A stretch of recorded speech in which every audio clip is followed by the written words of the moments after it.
today I wanted to talk about the difference between a paleo diet and a keto diet. Now, here's why this is important to think about, because likely if you're trying to lose weight and you're watching a bunch of YouTube videos or you're going to Facebook groups or something, then you're going to have to kind of cling on to something, right? Figure out what it is that I'm going to do and who am I going to follow.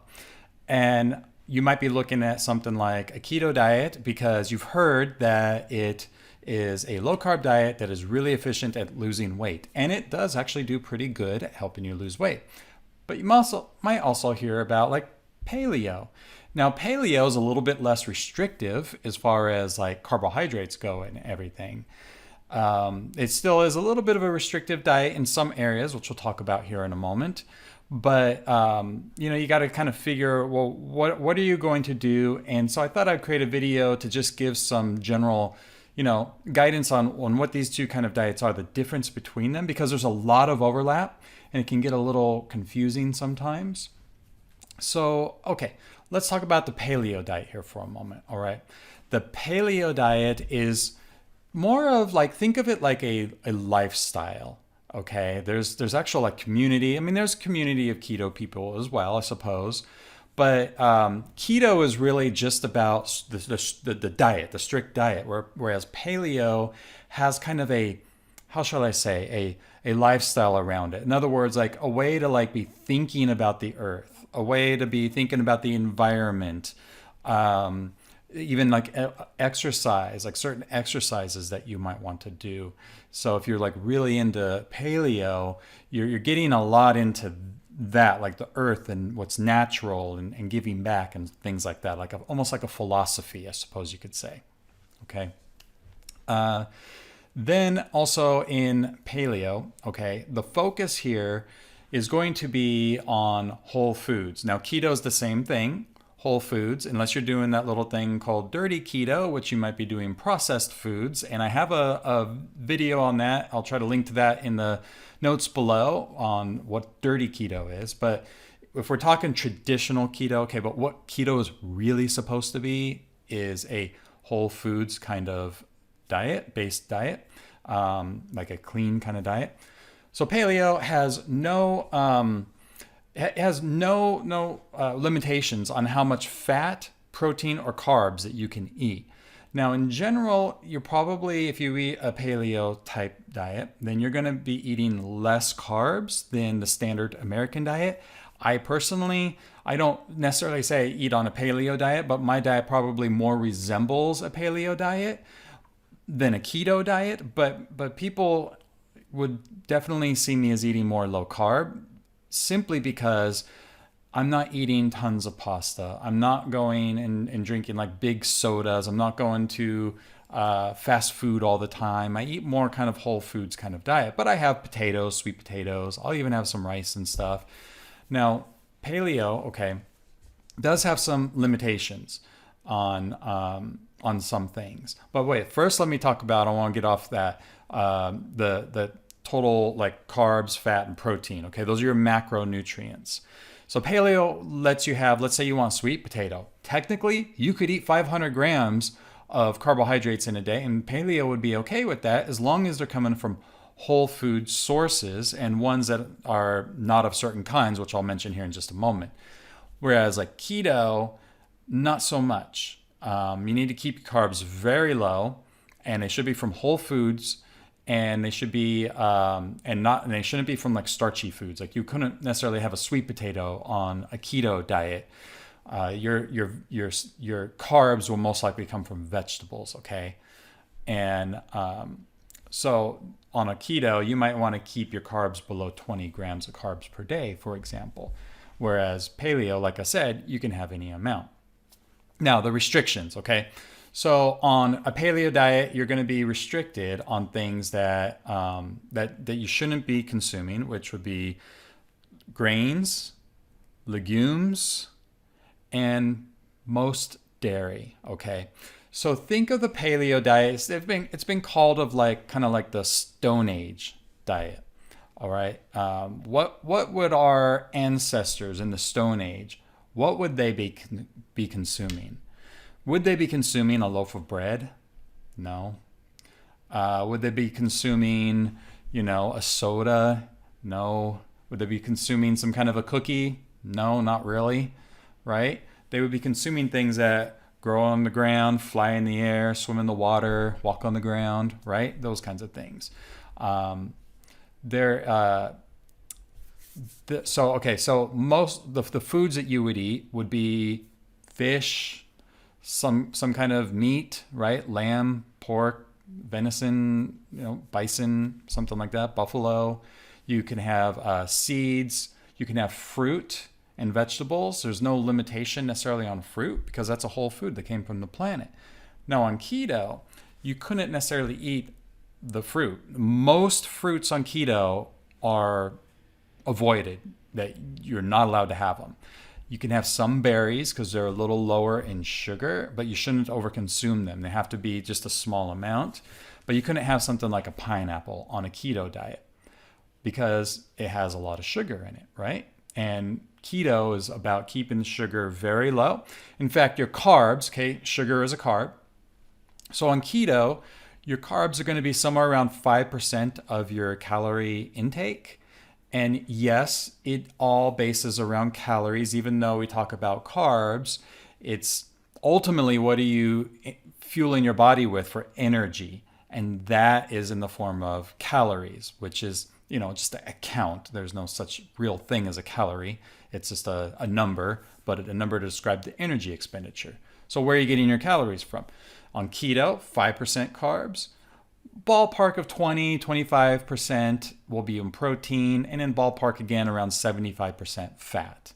Okay, so it's a high fat, moderate carb, moderate protein, low carb diet. That's the keto diet. And again, on paleo, it doesn't. You don't have any of those kinds of restrictions. So you can have more. Sugar and carbs and things like that. Okay, so that's kind of the keto, the paleo diet. There is a lot in common with them because they are kind of whole foods and everything. But we'll say in the end, you got to kind of choose what is going to work best for you. My take on this stuff as a coach, okay, and actually seeing people being able to lose weight and stick with it. I think that we should focus on what kind of makes sense for us. Listen, there's some people out there who just are naturally great at playing chess. There's some people who are just naturally great at playing basketball. And other people who just aren't. Now you can still learn, but you just never seem to have that level of expertise that person has, or mastery as that person has. Now, would you agree with me on that? Because if you do, then here's something to think about when it comes to food, okay? And what we're going to eat continually. That can be different for different people, all right? So the person living across the street from me over there might be able to do keto long term, and it's easy for them. You know what? They just don't really even care for carbs that much. They don't really like fruit that much.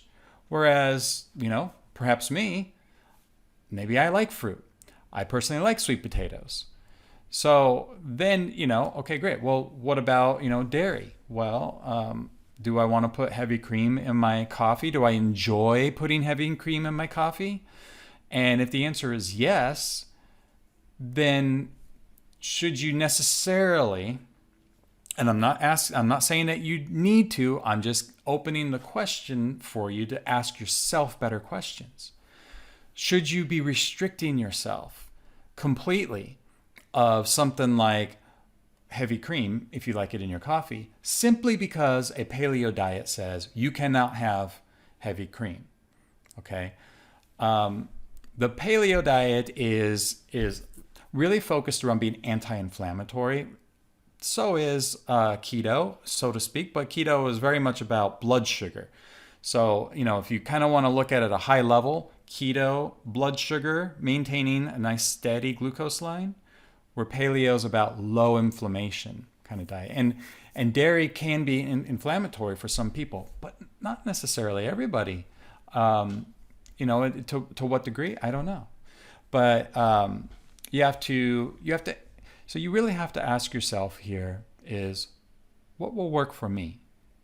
Okay? Because if you try doing somebody else's diet, then how likely are you going to be to stick with it forever? If it's something that you kind of were able to work out for yourself, that works for you, that you can stick to long term, that also has healthy elements to it, that a lot of these things have. Like, we haven't even talked about some of the other diets that are out there. Okay, I'm not a big fan of going on a diet and going off of a diet kind of thing. I'm more of a fan of living a healthy lifestyle, and this is your diet, the kind that you eat, right? But there's the Mediterranean diet, which is really good for health and can help you lose weight and stuff. And that's a little different than both of these here. So the real question is, what will you do that you can stick to? Okay. So I hope that that this has been insightful for you. One thing I did forget, and as I was talking, I was remembering, I should have written it down that I wanted to talk about as far as paleo goes. The reason why, keto and paleo have certain things that are eliminated, like grains, for example, but they eliminate them for different reasons. For keto, you eliminate things like grains and stuff because grains tend to raise your glucose a bit higher because they're, starchy kind of foods, and starches turn to sugar in your body. Whereas in paleo, you eliminate those because they contain things a lot of times like certain plants and grains, and legumes really, they contain like anti-nutrients, okay?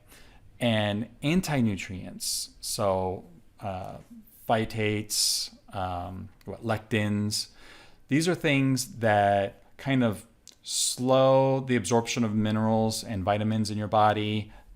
They fight against it. So if you eat something that's nutrient dense, just think about it. You eat something nutrient dense, right? It has a lot of vitamin K in it. But then that thing also has this anti-nutrient in it that says, I'm going to block the absorption of the vitamin K. Then you don't really get all of the vitamin K that was in that product that you had, in like the beans or something that you consumed. This is a defense mechanism that plants have. But, in the end, listen, some people will go overboard on this. In my opinion, they really, really stress about the anti-nutrient thing, and like, nope, you have to avoid all those things because those are not going to let you absorb your vitamins and everything properly. All I can give you is my take on it, okay? Everybody has to make a decision for themselves. And while anti-nutrients do exist, if you're eating a relatively healthy kind of diet, live a healthy lifestyle, you're eating generally, whole foods. We're all human. We're not perfect. But if we're eating, for the most part, whole foods, and you're getting sunlight and a little bit of movement and exercise, whatever that might be, then you have to ask yourself, well, what's the give and take there? Do I really need to avoid these foods because in some scientific laboratory, these anti-nutrients are causing, certain nutrients not to be absorbed? Or in a human body, are we going to be okay? A nice variety diet that we have, will we be okay? That's a question that you have to ask yourself. All right. So I hope this has given a little bit of clarity on the differences between paleo and keto. And also, on top of that, another layer of something for you to think about when you're trying to make a decision on what kind of weight loss plan you're going to go on. Okay, so I'll catch you in another video. Don't forget, subscribe to my YouTube channel. I like making YouTube videos. I like making videos. I like talking with people. Leave comments for me and let's have a chat. We'll see you in another video.